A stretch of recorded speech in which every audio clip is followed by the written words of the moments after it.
Yo, what's up? Welcome back. Dito po si Dan Riga, Toy TV Sports. Well, ang pag-uusapan po natin ay ang Bakbakang Barangay Ginebra at TNT. Game 5 na po. Okay? Mga pa-shoutout at ito.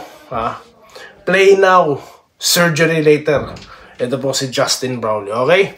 Pag-usapan natin yan, bago po ang lahat ng mga topic na yan, mag-subscribe na kayo guys. Road to 15,000 po, napakabilis, parang kailan lang, kaka 14,000 lang Ngayon, going to 15 na po. Naku, salamat po maraming salamat sa inyo. Okay, so yun na nga, dito na tayo sa Bakbakang Barangay Ginebra at TNT. Okay, at nabanggit ko rin, Justin Brownlee. Okay, Justin Brownlee, nag-play na surgery later. Okay, kasi nga po, mismo si Coach Tim Con po nagbanggit niya na hindi po mga chismoso, hindi po source. No, nakapagka tinanggal daw yung yung benda sa kamay nito ni Brownlee, tila parang matatanggal na raw po kasi parang dislocated talaga, At of course, knowing Justin Brownlee, talagang ipapagpag lang 'yan. Okay? At talking about surgery, hindi pa naman po sigurado 'yan, Wala pa naman pong konkreto or solid na sinasabi or nasabi na isa-surgery po talaga. Okay? So alam nyo po kasi hanggat nilalaro ni Justin yan, ibig sabihin hindi naman po ganun kagrabe. Kasi kung grabe po yan, hindi niya po ipagpapalit yung future niya. Dahil kahit paano po, bata pa naman yan, 36. Kung si Lebron nga, 40 na Lebron pa din si Brownlee, 36 pa lang, batang-bata pa po yan.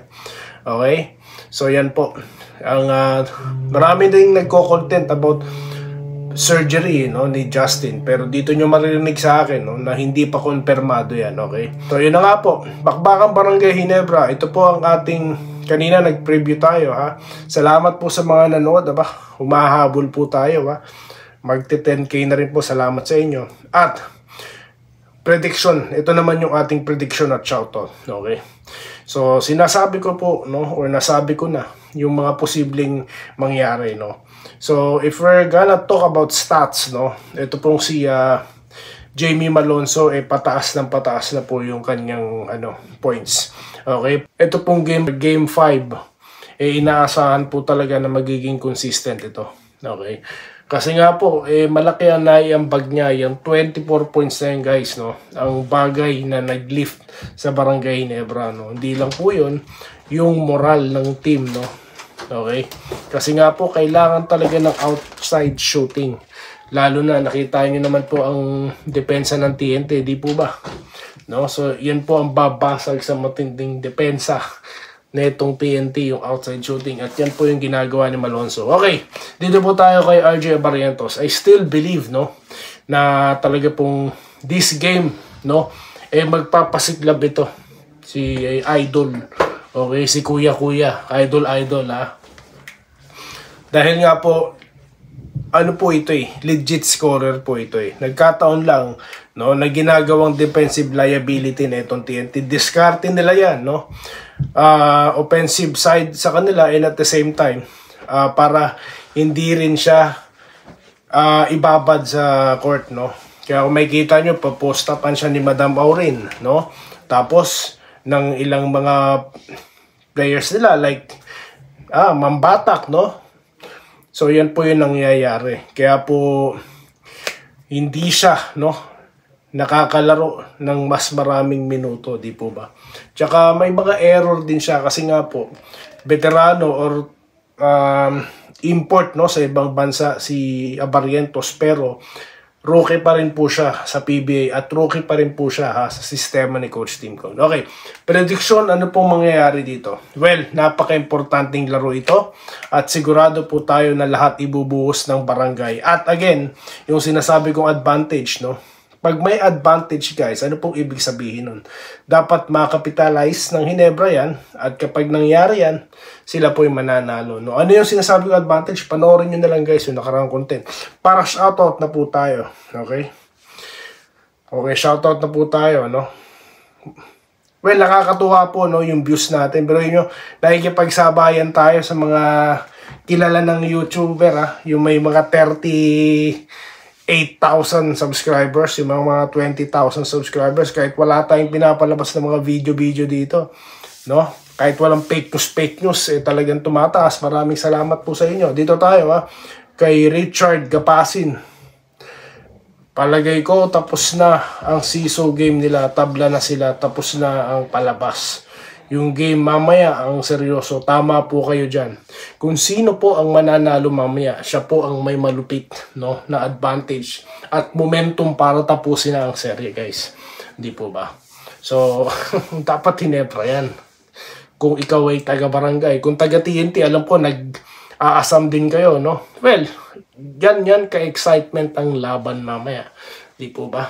Okay, dito tayo kay Wilfredo Bautista. Thumb mark pala, injury ni JB. Dito po tayo kay Angel Bell. Si Ahanmisi dapat magpakita ulit. Abarrientos sana wag kabahan. I don't think kinakabahan pa si Abarrientos, no. Nasabi ko na po yung dahilan, no, kung bakit po. Dito tayo sa kay June season, Good day po. Sa tingin ko po, ginawa po ni CTC na pinagsabay sina Holt at Palonzo, nag-try siya. Hindi, what I mean, sir, na nabanggit ko sa nakarang content na hindi sila pwede magsabay. Ibig sabihin, manggagaling po talaga sa bench yung isa, no? So, hindi po yung magsasabay na first five, no? Pero of course, magsasabay po talaga yung dalawa. Hindi po maiiwasan yan. Salamat po, sir. Dito po tayo kay Renato de la Cruz, no? Good defense lang palagi. Yan po ang kailangan. Kaya nga po nalimitahan na si ito po si Ronde dahil po sa defense. Sabihin nyo guys, 14 points. No? So ganyan po ang advantage. I mean, ang magiging advantage tama ng Ginebra kung matindi po yung defense ang gagawin nila. Okay, dito tayo kay Antonio Gasa, boss, basta depensa. Tama, no? Hindi na nila ginagawa yung babantayan nila yung gitna sabay mga shooters. Papabayaan, no? So hindi na, yun yung adjustment, no? Dito tayo kay Sir Malyari Mascareñas, no, na nagte-thank you. Aba, thank you rin po sa inyong panonood, sir, no? Maraming salamat sa inyo. Dito tayo kay Joel Levantino, no? Sana Lods manalo at mag-champion ng Ginebra.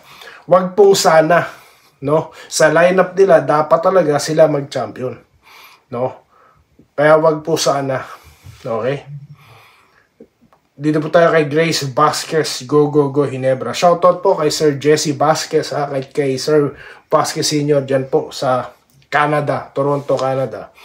Ito po, Nazario Bautista, sang-ayon ako sa ay, salamat naman po, Sir Nazario, salamat. Shoutout po sa mag-asawa, no, na si Ma'am Irene Quiles, ayan. Sir Joseph Pineda, shoutout sa iyo, no. Sir Lope Bucalos, nandito pa ba kayo? Mukhang wala kayong comment sa mga nakaraang or baka hindi ko lang po nabasa kasi ang dami po talaga nang nagko-comment talaga. Okay? Cesar Talatag. Okay? Good morning po. Shoutout po kay Sir Cesar Talatag. Okay? Miss Joy Econmenda, nandyan pa po ba kayo? Yan, hinahanap ko yung mga talagang solid na viewer natin Hindi yan nakakalimutan sila Sir Talag, no? Meron po nagre-reklamo para daw po tayong showbiz at nagsha-shoutout, no? Ganito po talaga dito, no? Kasi kung napapansin nyo, hindi ko po nababasa nyo or hindi ko binabasa yung mga comment at nagre-reply ako kasi po dito po talaga ako nagbabasa kapag sa mismong content Okay? Dito tayo kay Wilfredo Bautista ulit, kay Andresito Alantason, exciting daw po game 5. Lito Matienzo, noong una ko napanood yung 200 lang malamin. Oo nga, no? Yan sasabi natin Ilan lang tayo na noon no? No, sila MC Derek. Shoutout po kay Sir Lito Matienzo. Armans Valeriano, ayan, nagko-congrats. Menandro Concepcion, no? Sana daw makuha ng Ginebra Championship. Huwag tanggalin po natin yung sana. Hindi pwedeng sana. Dapat mag-champion po Ginebra. Okay? So, yung mga magsasabi po na bias ako, Ginebra channel po kasi ito. No? Kaya pagpasensyahan nyo na po. Pero, ako po, patas naman pagdating sa pag-aanalisa. Okay? Dito tayo kay Emmanuel Guerrero. Ayan. Sana pati NBA meron ka para dumami ang subscribers. Busy po kasi talaga tayo, sir, no? Talaga po kasi meron akong analysis din for the game sa NBA, no. Lalo na yung favorite kong team na may favorite ako yung Golden State Warriors. Yun na nga lang po, talagang sobrang busy ko po talaga dito, no, sa abroad. Kasi di ko naman po talaga hanap buhay ang pag-YouTube, no. Talagang nagkataon lang po na talagang trip natin, no, libangan, no. Yun lang naman po. Dito tayo ha kay Brian Castro. Good evening at congratulations daw po ha sa Ginebra from Pampanga. Ayan, shoutout po mga taga Pampanga. Okay, mga kabalin. Kay Idol Tablang Serie, sana makuha ng Ginebra ang Game 5. Roberto Niesta, shoutout po. Jejemon, hindi daw po deserve. Hindi nga nagpapahinga yung tao. At binukat niya yung TNT. Aminin po natin kung hindi. Malakas pa yun ng TNT kahit wala siya. Iba pala yung team na binubuhat lang na import, pero yung TNT hindi. No? Kasi rin yan eh. Nangunguha din ng malalakas na player yan. Kaya Ginebra TNT lagi nagkikita sa finals, di po ba? Kaya mga hater umiiyak eh. No? Marlon Tieda, no? Idol, baka pwede po i-shoutout ako sa susunod. Yes, ito na po, no? Marlon Artieda, shoutout sa iyo, sir. Ito po si Sarah, no? Sahara Hegia, ayan, lagi po yan. Roger Javier, no? May plans pa yung TNT. May Jesse Vasquez, ayan. Shoutout po, ha. George Lorenzo Bunag. Domer Balaga po, ayan, shoutout sa iyo. Lawrence Correg, ito, mga solid po ito. Naku po, napakadami pa po iba. Mamaya po, sana po walang technical issue para makapag-live po tayo right after the game na Ginebra, no? Para mabasa ko po yan, sobrang dami po kasi talaga, no? So yun lamang po guys, at muli maraming salamat at good luck po sa TNT Barangay Ginebra, okay?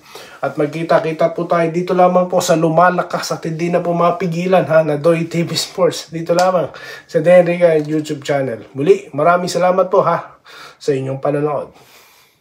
Salamat po sa panonood. Subscribe na para sa mga susunod na basketball at boxing videos.